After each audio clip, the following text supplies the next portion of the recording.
ተመልካቾቼ እንደምን ዋላችሁ? የዛሬውን ጥያቄ በአብዛኛው ተመልካቾቼ ጠይቀውኛል። ስለዚህ መልስ ልመልስ ላስተምር ተዘጋጅቻለሁ። አብረን ነው የምንሰራው። ምክንያቱም እርዳታን የሚፈልግ ስራ ነው። አገራችን በርከት ያሉትን እኮ ስራዎች ነው አግዙን እያልን አይደለም የምንተጋገዘው። ስለዚህ እኔንም ታግዙኛላችሁ እና ስራዬን እጀምራለሁ። እሱ ምንድነው? የምጥን ሽሮ አዘገጃጀት። ለምጥን ሽሮ አዘገጃጀት የሚጠቅሙትን ነገሮች አቅርቤያለሁ። እነማን ናቸው? አብረን እንይ እንግዲህ። ምክንያቱም የሚሰሩ ስራዎች ነገሮቹ ቀርበዋል ማለት ነው። ሽሮን ከባቄላ ክክ፣ ከጓያ ክክ፣ ከሽምብራ ክክ፣ ከአተር ክክ እንሰራዋለን። እንደውም እኔ ሌላ ቦታ ጥቁር ቦለቄና አኩሪ አተርንም እንደ ሽሮ ሲጠቀሙ አይቻለሁ። እና እነዚህ ናቸው። ዋናው የምንጠቀምበትና የምንወደው አተርና ሽምብራ ነው።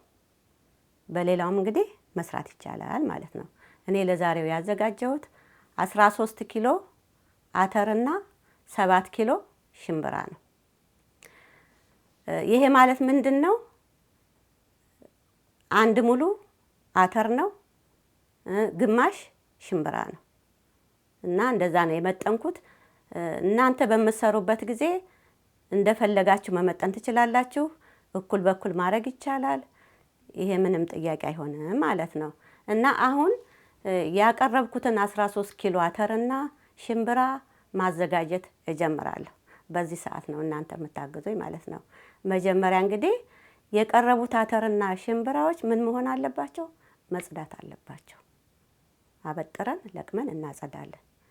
ከዛ በኋላ የምጥን መስሪያ ክኮች ቢንገረገቡ ጥሩ ስለሆነና ስለሚጣፍጡ ንጹህ ከሆነ በኋላ እናንገረግባቸዋለን። በቂ የሆነ ብረት ድስት ወይም ባለን ብረት ድስት ውሃ እንጥዳለን። ውሃው ሲፈላ አተሩንም ወይም ሽምብራውን ለየብቻ እንጨምርና እፈላው ውሃ ላይ እናማስላለን። ምክንያቱም አተር ወይም ሽምብራው ፈላው ላይ ስንጨምር መፍላት ያቆማል። አንድ ላይ እንዲቀላቀል ከታች በስሎ የላይኛው እንዳይቀር ከጨመርን በኋላ እናማስላለን እስከሚፈላ ድረስ። ከዛ በኋላ ቆዳው ጨምደድ ብሎ እንደዚህ በጥርሳችሁ ስታዩት ልዝዝ ብሎ እንደ መቆርጠም ሲል የዛን ጊዜ ይበቃዋል፣ ታወጡታላችሁ። ቆዳው ዝም ብሎ ተጨምድዶ በቅቶታል ብላችሁ ብታወጡ ምናልባት ውስጡ የለዘዘ ላይሆን ስለሚችል መልዘዙንም አብራችሁ በጥርሳችሁ ማየት አለባችሁ ማለት ነው። ከዛ በኋላ ሲፈላና በቃው ስትሉ በጆንያ ወይም ደግሞ በወንፊት ላይ ውሃ በሚመጥ ነገር ላይ ትገለብጡታላችሁ። በዛ መሰረት ሽምብራውንም አተሩንም ለየብቻ እንደዛ አድርጋችሁ ትጨርሳላችሁ። በመቀጠል ንጹህ ምንጣፍ ወይም ማስጫ የማይዝ የማያጣብቅ ንጹህ ቦታ ላይ አድርጋችሁ ውሃውን ከላዩ ላይ እስከሚለቅና ለዘዝ እንዳለ በጣም እንዳይደርቅ አድርጋችሁ ታሰጡታላችሁ ፀሐይ ብርሃን ላይ። አሁን ለዘዝ ይላል። ስትሞክሩትም በጥርሳችሁ ያው ለዘዝ ያለ ነው። በዛን ሰዓት ማስተካከል አይቻልም። መጀመሪያ ሲንገረገብ ነው።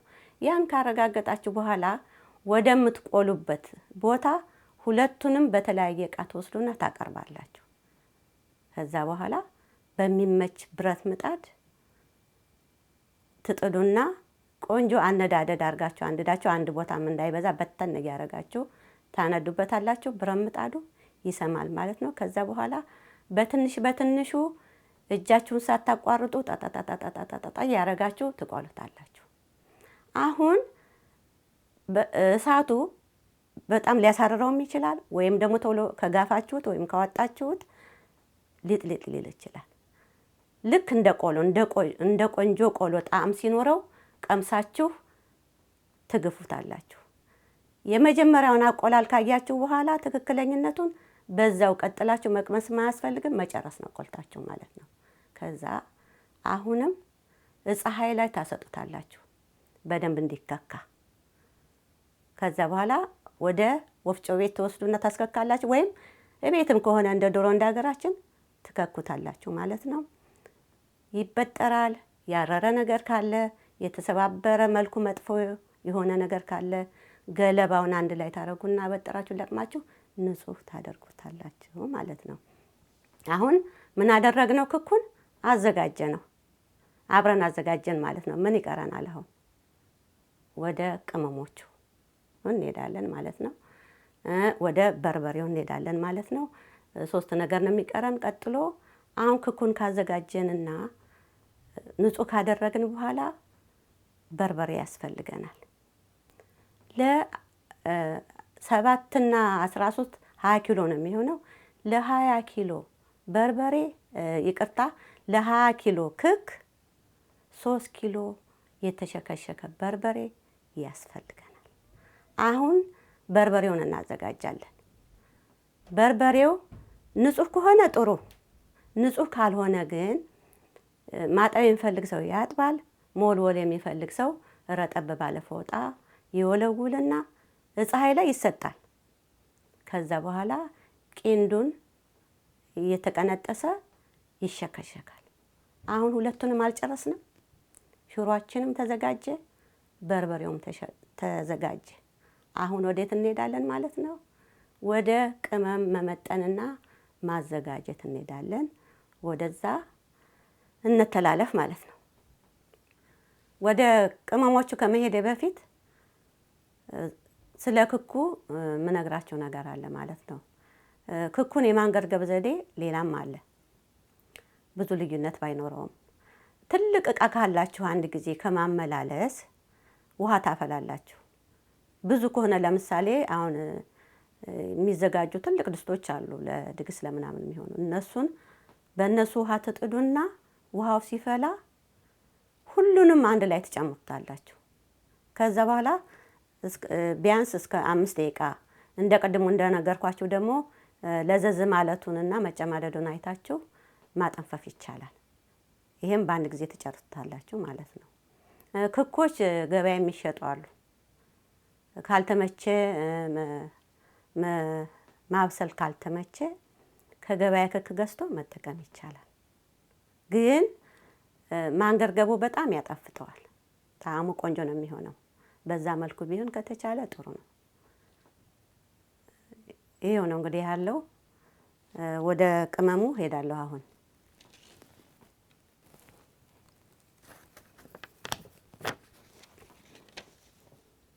የእርጥብ ቅመሞችን አነባለሁ። አንደኛ 1 ኪሎ ነጭ ሽንኩርት፣ ሁለተኛ ግማሽ ኪሎ ዝንጅብል፣ ሶስተኛ 1 ኪሎ ቀይ ሽንኩርት፣ አራተኛ ሩብ ኪሎ ጤና አዳም፣ አምስተኛ ግማሽ ኪሎ በሶብላ ፍሬውንና ቅጠሉን፣ ስድስተኛ የሩብ ጦስኝ። እነዚህ እንግዲህ እርጥብ ናቸው ማለት ነው። በሶብላው ላይ ፍሬውና ቅጠሉን ያልኩበት አሁን አላቅም እንጂ በፊት እኔ ሳቅ ቅጠሉ ስለማይጠቀሙበት ነው። እና ቅጠሉ በጣም ቆንጆ ነው ሳየው ማለት ነው። እና መጨመር አለበት። እንግዲህ እነዚህ ናቸው። ሌላው ይህን ከጠቀስኩ በኋላ የስጋ መጥበሻ ቢገባስ ብዬ አስቤያለሁ። እኔ እንዲሁ ለእናንተም ጠቆም ላድርጋችሁ ብዬ ነው እንጂ ከዚህ በፊት ሲጨመር አላየሁም። እኔ ጨምሬ ስሞክር ብዙ አላስጠላኝም። ጣዕም እንደ ተመጋቢው ስለሆነ ማንጨምርበትና ማንቀንስበት ምክንያት የለም ከተመቸ ማለት ነው። እና ከዚህ ጋር ነው እንትን ያልኩት። ሌላው እርጥብ ቅመሞችን ሲደርቁና ሳይደርቁ ሽታቸው አንድ አይነት አይደለም፣ ጣዕማቸው አንድ አይነት አይደለም። እና እዚህ ላይ ደረቅ ቅመም በሚቀጥለው ስትጨምሩ እዚህም ላይ እዛም ላይ ያለ ቅመም ካለ መጠኑን ቀነስ አድርጎ ሁለቱም ጋር እርጥቡንም ደረቁንም መጨመር ይቻላል። ለምሳሌ በሶብላ አሁን እርጥቡ ሲደለዝበት ቆንጆ ነው። ጦስኝም ጥሩ ነው። ስለዚህ በደረቁም በእርጥቡም አይታችሁ የደረቁንና የእርጥቡን ጣዕም ሽታ አይታችሁ መጥናችሁ መጨመር ትችላላችሁ ማለት ነው። እንግዲህ ይህንን እኔ የመጠንኩት ለ20 ኪሎ ነው። ስለዚህ እናንተ ይሄን ቀምሳችሁ አይታችሁ መጨመር መቀነስ የምትችሉትን ትችላላችሁ ማለት ነው ማድረግ። እና የእርጥብ ቅመሙ ይሄን ይመስላል። አሁን ደረቅ ቅመሙን አነብላችኋለሁ። ደረቅ ቅመሞቹ አንደኛ ሩብ ኪሎ ድንብላል፣ ሁለተኛ ሩብ ኪሎ በሶ ብላ፣ ሶስተኛ ሩብ ኪሎ የተፈለፈለ ኮረሪማ፣ አራተኛ ግማሽ ኪሎ ነጭ አዝሙድ፣ አምስተኛ የሩብ ሩብ ጦስኝ፣ ስድስተኛ የሩብ ሩብ ጥምዝ፣ ሰባተኛ ደርቆ የታመሰ ቀይ ሽንኩርት እና ሌላው ደግሞ ጨውና አብሽ ከተፈለገ አብሽ ይደለዝበታል። እንደገና ጥቁር ቡኒ ሆኖ እስከሚመስል ድረስ ተቆልቶ ይጨመራል። የእርጥብና የደረቅ ቅመሞችን መጠንና አይነት አይተናል። አሁን የሚቀጥለውን ስራ ነው የምንሰራው ማለት ነው። የሚቀጥለው ስራ የሚሆነው እርጥብ ቅመምን ማዘጋጀት ነው። ምንድነው እነዚህ እርጥብ ቅመሞች? የሚታጠቡት ይታጠባሉ፣ የሚከተፉት ይከተፋሉ፣ የሚቀነጠሱት ይቀነጠሳሉ። ብቻ እንደምታውቁት አድርጋችሁ የሚከተፈው የሚከታተፍና ይዘጋጃል ንጹህ ሆኖ ማለት ነው። ከዛ በኋላ ወቀጫ ውስጥ ይገባል። በደንብ ይወቀጣል፣ ድቅቅ አድርጎ ማለት ነው። ምናልባት ነጭ ሽንኩርት በሚወቀጥበት ጊዜ ፍትልክ ፍትልክ እያለ ሊያስቸግር ይችላል እና ያንንም ልቅም አድርጋችሁ ለብቻ ደግሞ ውቅጥ ይደረጋል። በላዩ ላይ የተሸከሸከው በርበሬ ይገባል። በደንብ ውቅጥ ታረጉታላችሁ። አሁንም ቅመሞቹ በደንብ መወቀጣቸውን ታረጋግጣላችሁ ማለት ነው። ሽሮውን ጎድጎድ ባለ ዕቃና ክዳን ባለው ወይም መሸፈን በሚችል ዕቃ ላይ ታረጉና ያ የተወቀጠውን እርጥብ ቅመም እዛ ላይ ትገለብጡታላችሁ። ከዛ በኋላ ወይ በጓንት እጃችሁ ምን የማይላችሁ ከሆነ በእጅ በንጹህ እጅ ማለት ነው እሺ ታረጉና ቅልቅል ታረጉታላችሁ። ከዛ በኋላ ድምድም አድርጋችሁ ክድን ወይም ሽፍን ታረጉና ለ2 ቀን ለ3 ቀን ታቆይታላችሁ። በጣም ሞቃት ከሆነ አካባቢው 2 ቀንም ሊበቃው ይችላል።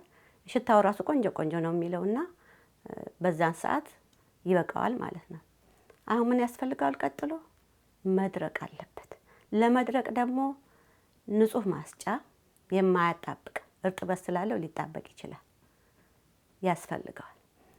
የማያጣብቅ ማስጫ ላይ አልጋ መሰል ነገር ላይ እንደነገርኳችሁ ዝርግት ታደርጉና ሽሮውን ታሰጣላችሁ፣ ታስጣጣላችሁ። በጣም መድረቅ አለበት፣ ማገለባበጥ አለባችሁ። የተድበለበለ ካለ እሱንም በእጃችሁ ብትን ብትን እያደረጋችሁ ድርቅ ታረጉና ታዘጋጁታላችሁ። አድርቃችሁ ንጹህ ከረጢት ላይ ወይም ንጹህ ይሆናል የምትሉት ዕቃ ላይ ታስቀምጡና አሁን ወደ ደረቅ ቅመሙ ትሄዳላችሁ። ደረቅ ቅመሙ እንግዲህ ቅድም እንዳነበብኩላችሁ መጠኑም ተገልጿል፣ ታምሷል። ካልታመሰ መታመስ አለበት ነው። ሁሉም ታምሶ ነው መጨመር ያለበት። ሲታመስ ደግሞ እንደየቅመሙ አይነት ነው። ወፍራሙ ሲታመስ ቆየት ሊል ይችላል። ቀጫጭኑ ደግሞ በጠፋ ሰዓት ቀስ ብሎ ማመስ ያስፈልጋል፣ እንዳይበላሽ ወጡ ማለት ነው። ከዛ በኋላ አብሹ በሚጨመርበት ጊዜ አቆላሉ የበርበሬውን ጥቁር አድርገን ነው የምንቆላው። የአብሹን ከበርበሬው ቀረት፣ ምክንያቱም ስለሚቆላላ አብሮ ማለት ነው። አብሮ እናቁላላዋለን። እንዲሁም ደግሞ ምጥን ሽሮ ከሆነ ሳናቁላላ በአብዛኛው ስለምንሰራ አብሹ እንዳይመር ትንሽ መሆን አለበት። እንደገና ስትቆሉት ደግሞ ጥቁር ቡኒ መሆን አለበት፣ ተጠንቀቃችሁ ማለት ነው። እና ያንን ትቀላቅላላችሁ። ጨው እንዳስፈላጊነቱ ነው የምጨምሩት። ጨው ጥቅሙ ምንድን ነው? ሳይበላሽም ይቆያል። እንደገና የምትሰሩበትም ጊዜ ያቃልላል ስራ። ጨው ልጨምር አልጨምር ከሚባል ትንሽ ነው የሚሆነው እና እሱን ትቀላቅልና ታገለባብጡታላችሁ። ከዛ ወደ ወፍጮ ቤት ትሄዳላችሁ። ወፍጮ ቤት በምትሄዱበት ጊዜ በንጹህ መፈጨት አለበት። ማንኛውም እህል ከአይነቱ ጋር ሲፈጭ በጣም ቆንጆ ነው የሚሆነው።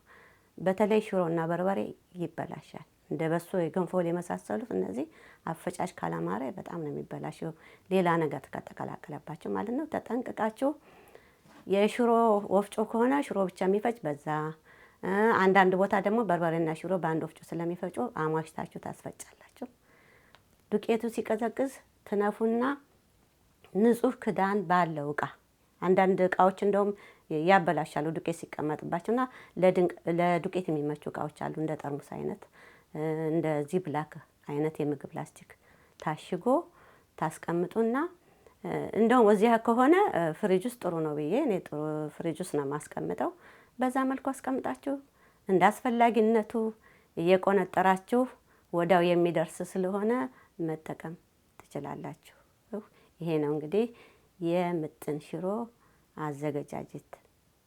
ሌላው እንደ ተጨማሪ የምትጠቅማችሁ ነገር ምንድን ነው? ቅመሞችን ከመመጠናችሁ በፊት እስቲ ቅመሞቹን ጣዕማቸውን እወቁ። በጣም የሚጠቅመው እሱ ነው። አሁን እኔ ይመቸኛል ይሄ ጥሩ ነው ብዬ ጨመርኩ። ምናልባት እናንተ የምትጠሉት ሊኖር ይችላል። ጣዕሙን ስንቀምስ እኮ አንዳንዱን እኔ አልወደውም። አሁን እኔ ከሙን ሲበዛ አልወደም ለምሳሌ። ስለዚህ እያንዳንዳቸው ቅመሞች ከመጠቀማቸው በፊት ይሄ እንደ ጠቅላላ እውቀት ነው። ቅመሱና ምን ምን እንደሚል እወቁ። ከዛ በኋላ የምትፈልጉትን ቅመም በርከት፣ ይሄን አልፈልገውም የምትሉትን ትውት፣ ወይም ደግሞ መጠኑን አነስ እያደረጋችሁ ተጠቀሙልኝ። ይሄ ይጠቅማችኋል ብዬ ነው የቅመም አመጣጠን ላይ። ቅድም ደግሞ አልጠቀስኩትም፣ ሽምብራ ይቅርታ፣ በአተር ብቻ መስራት ይቻላል። ያልጠቀስኩት ስለመሰለኝ ነው። እና እንግዲህ ተመልካቾች ይሄን ይመስላል። ሌላም ቆንጆ ቆንጆ የሚጨመርበት ካለ ጨምሩበት። እስቲ ለእኔም ጻፉልኝ፣ ምክንያቱም መማማር ማወቅ ጥሩ ስለሆነ ማለት ነው። ተመልካቾቼ ስራዬን ጨርሻለሁ። በሌላ ስራ እስከምንገናኝ ደህና ሁኑልኝ።